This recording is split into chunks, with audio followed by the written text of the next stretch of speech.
Hello everyone, I'm Teresa Miller and welcome to Writing Out Loud. My guest today is Billie Letts, the author of Where the Heart Is. Welcome, Billie. Thank you, Teresa. It was nice of you to invite me. Say, I hear that you have a special method to handle sticky lips on television interviews. You want to share that with our audience because that someone told you that what would work? Someone's been telling you stories. Yes, I'll tell you. That's the price of being a celebrity, Billie. I tend to get a little nervous on television or in front of an audience, so a friend said, if you'll take a little Vaseline and just smear it just under your lip, then when your mouth goes dry, your lip won't stick to your teeth.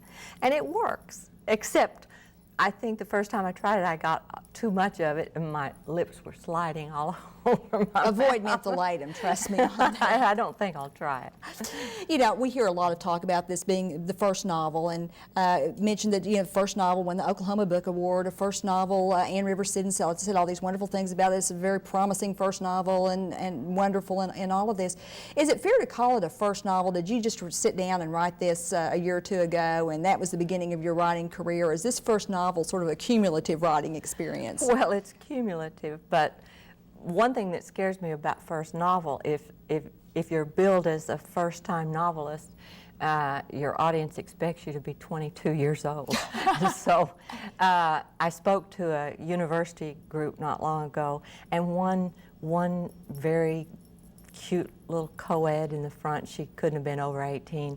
At the end I said, do you have any questions? And she raised her hand and I said yes, and she said, why did you wait until you were so old to write a book? So now I don't ask for questions anymore. But I've been writing all my life. I just had never written a book before. I'd never written a novel. I'd been doing other kinds of writing. Hey, did you go through the rejections that a lot of us do in the early stages of your writing career? Oh, sure, yeah. I still have some of those letters, some of the more clever ones. I didn't keep the dull clever ones? I didn't think that. Occasionally you do get a clever one, yeah, but rejection slips from short stories, screenplays. I wrote screenplays for a number of years, though you tend not to get rejection slips from Hollywood. You just never hear from them again. Well, you've just disappeared. Well, the Atlantic Monthly once sent me a dime. I really don't know what that means, but it worries me. Yes, there's some symbolic meaning in that. I sent to the Atlantic Monthly years ago. I didn't get a dime. Really? I didn't get a penny. Well, hang in there, Billie. Your time is wait. coming. What kept you writing all those years when you were getting rejection slips, and also you were teaching and having a busy career, and of course I'm sure dreamed of being a writer? What kept motivating you? I just had to have some way to express myself other than unloading on a friend or I knew that creative urge was there, and writing was the way for me because I'm most comfortable with language and I'm most comfortable in that situation, just me and the typewriter. You tell a very interesting story about how this book actually found its way into acceptance by an agent. If you might explain a little bit that. You were at a conference, is that right? Yes, I went to a big writers conference in New Orleans, the New Orleans Writers Conference, and by registering early, I got my 15 minutes with an agent, and I went in and talked real fast. I took a screenplay with me, and I told her that I was writing short fiction, and my husband called them tales from Walmart. It seemed all my stories had some connection to Walmart, and I can't explain that. I don't know why. And so she got an option on my screenplay very soon after we met, and then she said, now send me your tales from Walmart, and this was one of those short stories. But it was keeping me awake nights. Literally, I was thinking a lot about how I'd left the predicament I'd left this girl in. So she called back and said, yes, I think you need to go on with this. I think you have a novel started here. Were you thrilled? Thrilled and scared. I thought, I don't have 2 years to stay at the typewriter. I don't think I could sustain the narrative for 2 years. So when I finished, it was a surprise to me. It was a shock to me that I'd been there 2 years and finished a book. I heard you say something that I thought was wonderful once. I've heard you say a lot of things that I thought were just terrific insights into writing. But you said that when this was published, you realized that that didn't make you a writer. You've been a writer all along. Would you elaborate on that a little bit? Sure.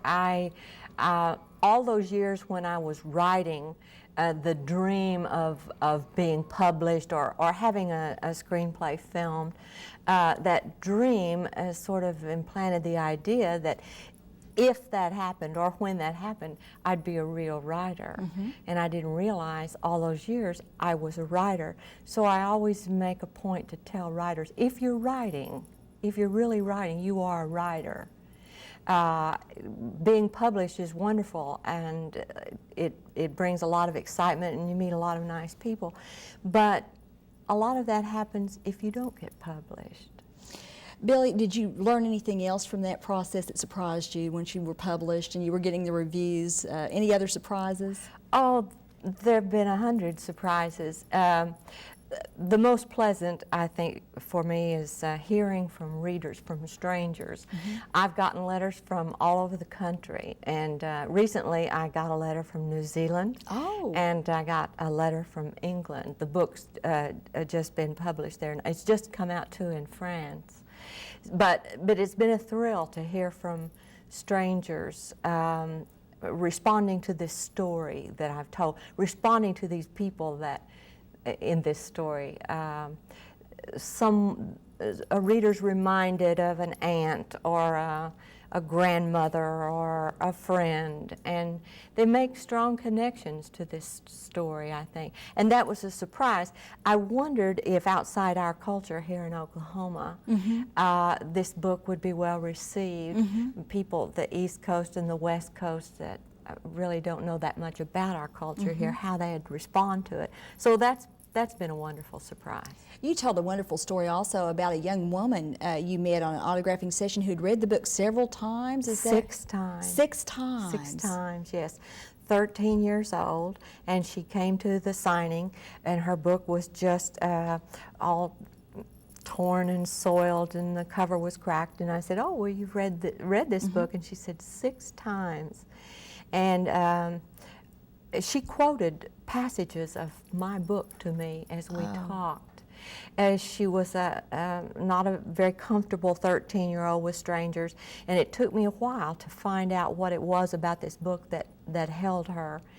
But this girl had not had a very happy life, and she made a strong identification with Novalee Nation, my central character, who's been through some very rough times.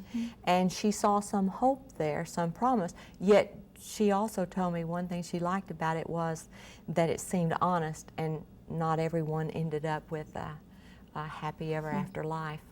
It's kind of a sad reality. It is. For a 13-year-old. There was a 13-year-old cynic in the making there, you know, and I just wanted to hug her. But I did ask her if she saw hope in it, and she said yes. And that must have made you feel good, too. Made me feel too. much better. Billie, you're a veteran writing teacher and literature teacher, and I'm sure you've passed along a lot of lessons to your writing students. Were you in for some lessons yourself when the book actually was sold and you went through the editing process? Was there much editing involved? Teresa, I guess it was rather painless for me. I had a great editor, and they wanted to go to the printers with this very soon, and she wanted me to wrap the editing up within a month or 6 weeks. But I edit a lot as I go. I do exactly what I tell my writing students not to do. I bet you tell them to finish the whole thing and then go back. I do, and then go back and write a second draft and a third draft. I try to get a chapter down before I stop and go back, but sometimes I just get hooked. I get hung up on one paragraph and I won't leave it until I feel like it's right. So I didn't have a lot of work to do when I finished. And my editor was not terribly directive. She would ask me a question. What do you think about it? Do you think this character might respond in another way? Just to get me thinking about it. But she never said do this or do that or cut this or... Well, you know, that's been my experience, and I think a lot of people are surprised by that because they expect all these dictums to come down, and I don't think that happens. Where do we get that? Maybe from movies that we've seen. We see editors telling writers, oh no, you've got to change this. Or maybe it's wishful thinking that we want someone else to make some of those hard choices for us. As a writer, do you have anything that particularly challenges you in your work? For me, I always have trouble with transitions. My grandmother used to say, just say the next 7 years pass smoothly and go on with it. And I always misspell accommodate, no matter how hard I try. Is there anything that you have to watch for in your writing? Well, I work at a typewriter. I don't have spell check. I'm not a great speller. The dictionary is always a good friend of mine. Transitions, I love that idea. Just say the next 7 years pass smoothly and go on. That can be a real problem. And if I see that it's hanging me up for too long a time, I'll do something sort of like your grandmother suggested. I'll just write myself a note and say, Billie, you're going to have to come back to this section because you don't know how you're going to get from there to there. So you have learned to let go, finally? Some, yes. Well, famous line by E.A. Robinson is asked once how his work day had gone, and he said, well, this morning I took the hyphen out of hellbent, and this afternoon I put it back. So you've had days like that? I still have days like that, of course. Billie, what kind of advice would you give to young writers starting out? We hear a lot of negative things about the publishing business, that the publishers are buying fewer and fewer first novels, that there's really no hope. And I'm sure that same sort of stuff was being circulated material when you were wanting to publish. That's true. Well, I'm a living example. Don't give up. Just keep plugging. And because I'm a first-time novelist, I've done some tours and I've spoken at some events where I'm placed on panels with other first-time novelists, and I'm pleased to tell you they're not all 22. And they tell the same story. I've been writing for a long time. Many of them have written 5 or 6 books before getting this first one published. And they all say the same thing. You have to believe in yourself. You have to believe that you're a storyteller and you have a story worth telling, and that there's somebody out there who's going to be interested in reading it. And did you have that firm belief as you were writing where the heart is, as you were going through the early drafts, or did you have times with that you thought, this will never come to what I want it to be? Oh, sure. Yeah, a lot of self-doubt. But I think any writer goes through that, don't you, Teresa? You've at some point, maybe I finished a chapter and I go back and I reread it and I think, gosh, this isn't quite the direction I wanted this to go. Right. So I'll go back and I'll have to rewrite it, or I'll have to make some changes in it. Since you're one of those fixers, and I'm one of those myself, I wonder, have you gone back and reread the book and seen things that you would like to change and can't? Yes. After I had finished with the very last opportunity to make changes and sent the book in, finished with it, I knew it had gone to the printers. One day, I don't know why, I sat down, I read it again, and I started seeing all these, and I called my editor and I said, it can't be too late, I've got to make some changes. And she said, it really is too late, but I'll try to accommodate you. And they made a few of them for me. Don't ask me to spell accommodate. No. Well, but not as many as you would. Do you read it now? Do you go back and look at it now, or do you let it go now? Because I'm into a new book, I'm having to let it go now. When I'm asked to come to read or to speak to groups, I pick this book up and I read a segment of it, and it takes me right back there, and I love being there. I love being in Sequoia, Oklahoma with these people. And now that I'm into my new book, there's something sort of strange going on. There's this sort of struggle in my head. These characters don't want to let these others in. You know, they're kind of... It's a family feud. It is, that's true. Sibling rivalry or something of that nature. And of course, you got wonderful reviews, and we want to talk to you some more about that, so we want you to stay for another segment. We're going to take a brief break and come back and talk more about where the heart is.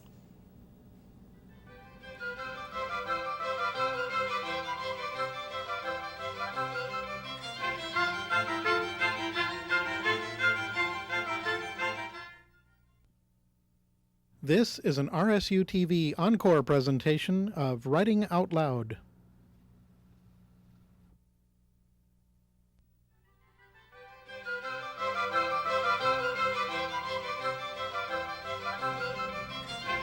Hello everyone, I'm Teresa Miller and welcome back to Writing Out Loud. I'm visiting with Billie Letts, the author of Where the Heart Is. Billie, we were talking about reviews. You got wonderful reviews for your book. Did you read all the reviews? I read every one of them. People said, don't read your reviews, that'll be too painful. But I couldn't help it, I was too curious. I had to see what they said. Did any of them irritate you? The one that has stayed with me, I'll tell you about this one. It came from New York, and the reviewer said, Billie Letts writes about a rural America that does not exist. Oh. That made me angry. I can understand why. They weren't all rave reviews. I did get a lot of nice reviews, but occasionally I'd read a review and the writer didn't care for the book. But I could almost always find something valid in the criticism. Mm-hmm. But that one comment, mm-hmm.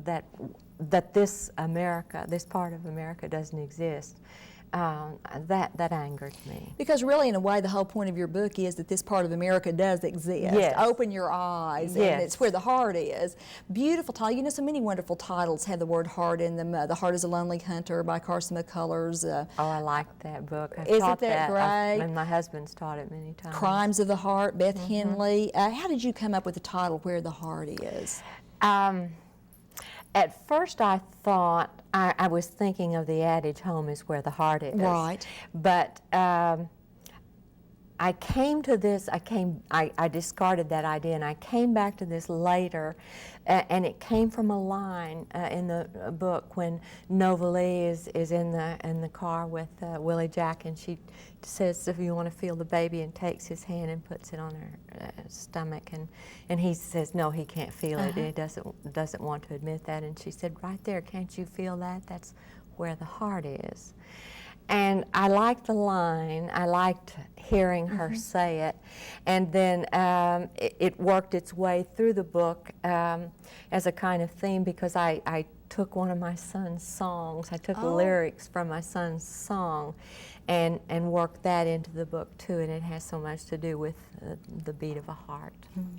How did you decide to set your novel in Walmart? Are you a Walmart shopper? I'm really not a Walmart shopper. I know there are some people who go and stay for hours in Walmart. My husband's probably more of a Walmart shopper than I am. When I go shopping, I want to get in and get out. I want to get it over with. So I'm not really one of those people. The idea came from being in a Walmart, a supercenter, and looking around thinking, gosh, there's everything you need to live here. You could exist, you could live inside one of these places. So it sort of came from that. And tell us a little bit of the storyline. Okay, sure. It's a story about Nova Lee Nation, who's 17 years old. She's 7 months pregnant. She has no education. She's traveling cross-country with her boyfriend, the father of the child. They're not married. His name is Willie Jack. And as they come through Oklahoma, they're traveling from Tennessee to California, and as they come through Oklahoma, her shoes fall through the floorboard of the car. She slipped her sandals off because her feet are swollen, and there's a rusted out hole, and while she's sleeping, her shoes fall through the hole. And so she persuades him to stop at a Walmart in a very small town so she can go in and buy some thongs. And while she's inside, he runs off and leaves her. He goes to California and leaves her behind. And there's no one in the world who cares where she is. And she has $7, and she's going to have a baby in 2 months.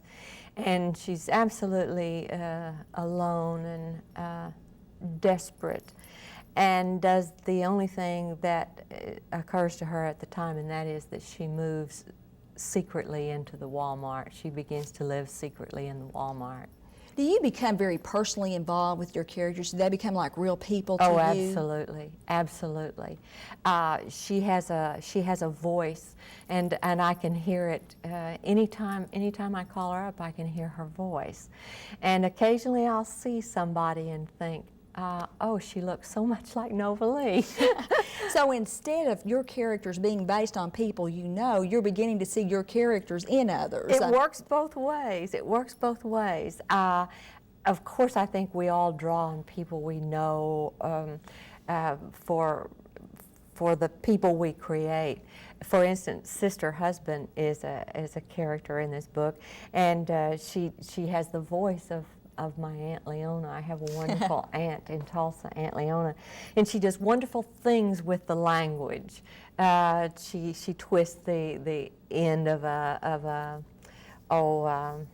some proverb, and she'll pick it up and use it in an odd way. And I heard her voice when I wrote Sister Husband. So yes, I draw on people I know, people of my own family, but now I'm beginning to look at other people and think, yeah, you look like Willie Jack. Does a lot of your personality come through in the book? I don't know whether I should hope it does or not. Well, I love the humor in it, and you have such a wonderful ability to have the laughter, the comedy, and also the poignancy, and then the poetic grace as well. And I just wondered if that humor is you. I mean, do you enjoy laughing, and does that help you through stressful times? Sure, and those are very generous comments you just made. I appreciate them. I love to laugh. I love to have a good time. And I didn't want to try to stifle that in this book, and I think there is a lot of humor in it, but I was writing a real fine line there. Right. Because I'm writing about people, I care about people in this culture, and I didn't want other people to laugh at them. No. Laughing with them would be wonderful, to laugh with them when something special occurs, something funny. So I had to sort of rein my humor in at times. See, I'm already reading your book again because I love it so much, and I thought you might read a few paragraphs that I've marked here from Chapter 5 just to give our audience a little bit of your style. Oh, It's about a library. I love this. Okay. The only library Novalee had ever been inside before was the bookmobile that came to the grade school in Tellico Plains. So when she stepped into the Sequoia County Library, she was filled with a sense of expectation. This library didn't have wheels under it. Even before the door closed soundlessly behind her, Novalee knew she had entered a special place. She hardly breathed as her eyes played around the room, a room with dark wood carved into intricate designs, tall windows of thick frosted glass, and red velvet drapes held back with silver cord, chandeliers whose crystal drops caught fragments of light transfused into rich blues and deep greens, paintings in gold frames of nude women with heavy bellies and thick thighs, and books, racks of books, stacks of books, walls of books, more books than Novalee had ever seen. Then suddenly Novalee knew something was different in this place. Not the light filtering silver through the frosted panes, not the stillness, not the smells, varnish and oils and strong wood, but something. It's a beautiful passage. Do you remember writing that and how you felt when you wrote that? I do remember writing that, and I have a real quick little story. Many years ago, the library in Wagoner, Oklahoma, at least in my memory, was this library. And so I had to pull the old pictures out of my head to write this, and didn't dream anyone would ever make that connection. And I was at UCAT, and a woman followed me down the hall, and she said, "Excuse me, are you Billie Letts?" And I said, "Yes." "You wrote Where the Heart Is?" "Yes." She said, "I have to ask a question. The library you described, was that the Wagoner Library?" And I just hooted. I just thought that was wonderful. So you did a good job. I guess I did. I guess I did. You've had this tremendous success. The book's been optioned by the movies. Has that made writing easier for you, or do you still have the same challenges? Oh, the very same ones. As a matter of fact, there's an added challenge there, and that is that since I'm into the second book, there's a tendency for this little voice back here to say, "Billie, this isn't as good as the other book.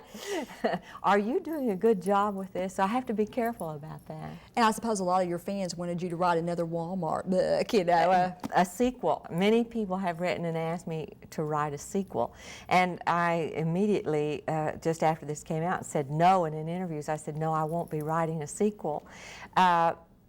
But the truth is, so many people have written to me about this story saying, "I just have to have more, I just want more. So maybe someday I might think about that. Not right now, not right now. Well, and I want to see what happens to these characters too. I think we all feel like that they're real people and not just characters. Billie, I wonder if you'd tell us about the story of when you sent in your author's photo the first time. Yes, sure I will. They sent a form and said, we're going to need a photograph of you for the jacket. And I said, certainly, I'd have some pictures made. And a few days later, my husband and I were at a flea market, and we passed a stall. The man had a lot of movie memorabilia, and there was this big, glossy black and white of Jane Russell. Jane Russell, who made The Outlaw many years ago, Right. and we thought it was a scandalous movie at the time. But the photograph of her in a low-cut dress against some hay lives on, and so I bought that and I signed my name, Billie Letts, across Jane Russell's anatomy there, and I sent it to Warner with a letter. And I remember the letter. I had a lot of fun writing the letter. It said, here's the photograph you asked for the jacket cover. I hope you like the unposed look of it. My husband took this picture early one morning in our barn. Everyone in Oklahoma has a barn, and we all go there in the early mornings. Excuse my farm garb, and there's a little hay here on my blouse. Maybe you can brush that out. Sincerely. As soon as I put that in the mail, I died 1,000 times. I thought, they're not going to understand this Oklahoma humor. They're not going to get it. For 3 days, I was afraid to answer the phone. Finally, my editor called, and she was hysterical, said, everybody in here is laughing about your photo, and it's on the wall of my office. Billie, we just have a few seconds left. I know Where the Heart is out in paperback now. Let me close with this question that my nephew asked me. Is there a Walmart in heaven? Oh, don't you think there must be? I think there must be. Thank you, Billie Letts. Congratulations on Where the Heart Is. Thank all of you for joining us on Writing Out Loud.